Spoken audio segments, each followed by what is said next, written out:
moment. And sometimes when you meet believers in various religions and they go, oh no, I don't believe in evolution, I'm actually quite open to, I go, okay, so what's the opposite? And they go, well, there's a man with a big white beard. And I go, oh, for goodness sake, don't be so stupid. It is, and I don't know much about evolution. When you come against somebody whose alternative is so sparse in terms of evidence, what putting it mildly, what do you think? How do you deal with that? I think we should give up the man with the big white beard because it's too easy for them to just say, I mean, it's the kind of cliche. They say, oh, well, you think we believe in a man with a big white beard. And of course they don't, at least not most of them don't. These people who refuse to believe in evolution, they normally don't know anything about it. Okay. I've told before, I hope I didn't tell it here last year, the story of John Endler. Did I tell you John Endler's story, how the man he met on a plane? No, okay. Tell us again. John Endler is a distinguished evolutionary biologist.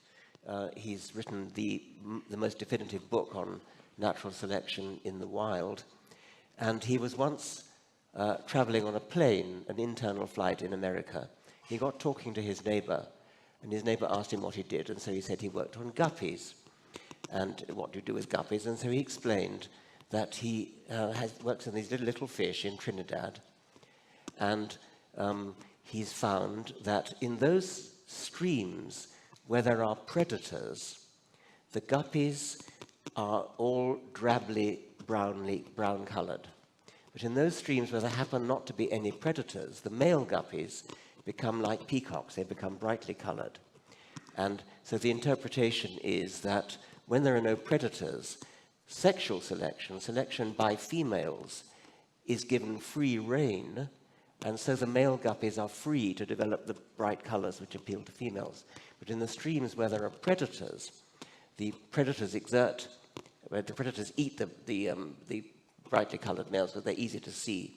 And so sexual selection takes a backseat. He didn't use the phrase sexual selection. He explained the work he did, and he even explained his ingenious experiment where he actually transported guppies from a stream which had predators and put them into a stream which had no predators. And I think it took about 14 years for the guppies to develop the bright peacock colors. So it was a very, very fast change. And the man listened to this, and he was fascinated. He said, gee, that's real interesting. There must be some theory behind that.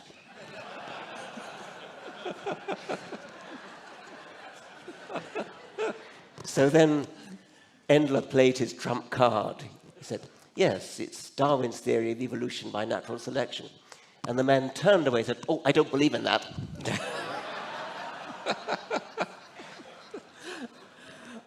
If we can cut back to the